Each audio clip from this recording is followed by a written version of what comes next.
Իման այստեղ վերևից, սահալանջից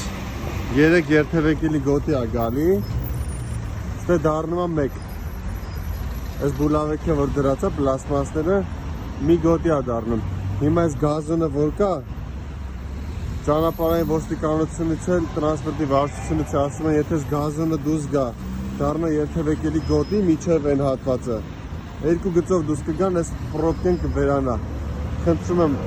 օգնի դա անենք, էլի շատ կարևոր է։ Այս խցանում ես են, ես ուրիշ վիդեո կուղարկեմ, գնում է միջև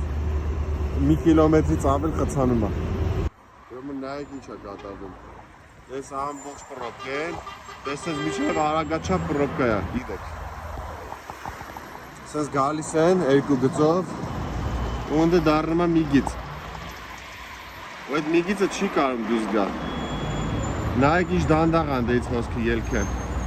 Նախկինում երկու գծով միաժամանակ հելնում են։ Այս օրինակ այս մեքենաները նախկինում մեկը միանգամից ձախ էր անում հերացի, մյուսը գնում էր աջ էր անում, երկու գծով դուրս էին գալի։ Հիմա մեկն է դուրս գալի։ Նայեք ինչ դանդաղ խոսք է։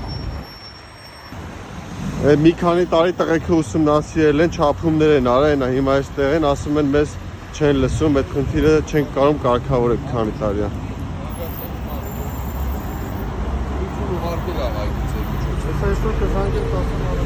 Ավտոբուսները